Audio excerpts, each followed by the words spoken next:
A minimal SEO approach, just a strong title and a smart brand, can outsell listings crammed with keyword soup.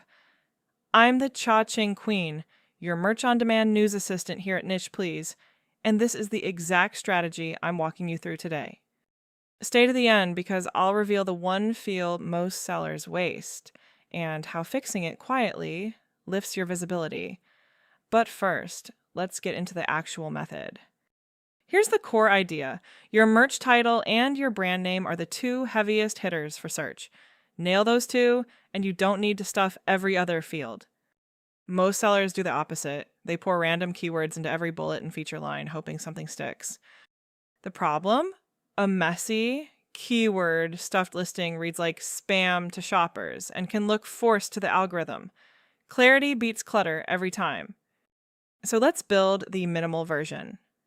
Step 1. Your title. Lead with what the shirt actually is and who it's for in plain human language. Picture a niche like Yorkie Dog Moms. A clear title names the audience, the vibe, and the product, something a real buyer would type into the search bar. Write the title for a person first, keywords second. If it reads naturally out loud, you've got the balance right. Step 2, your brand name.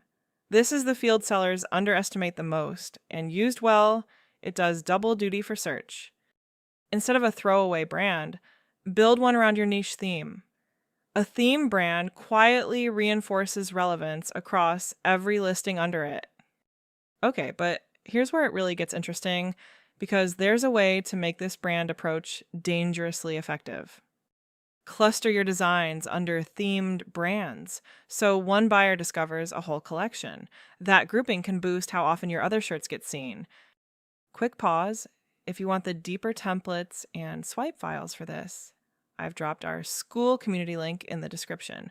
There's a ton of extra merch value waiting for you in there. Now, the part that trips people up, what about all those other fields? Keep them simple and honest, light, accurate, no stuffing. Your bullet points should describe the shirt and the buyer, not repeat the same keyword 5 times. Say it once, clearly. This minimal approach also saves you time. Less agonizing over fields means more designs uploaded, and volume of good listings matters. Now, for the field I promised you at the start, the one most sellers waste. It's the brand name. Treat it as an afterthought. It's a gift you're leaving on the table. Give that brand field intention, and it works with your title like a team instead of sitting there empty and generic. One caution, keep everything truthful and within Amazon's policies. Never use trademarks you don't own, and always check current rules on your merch dashboard. And remember, royalties and program details can change, so I'm not quoting numbers. Always confirm your current rates and thresholds inside the dashboard itself. So today's action is simple. Pick one listing, rewrite the title to sound human, and rebuild the brand around your niche theme. Do it on your next upload too, and let clarity plus a themed brand quietly compound across your whole catalog. Recap: strong human title, a niche themed brand, and light honest fields. That's the minimal SEO edge. Join our Skool community linked in the description for more, and subscribe to the Niche Please channel so you never miss a merch on demand update. This was the Cha-Ching Queen. See you next time.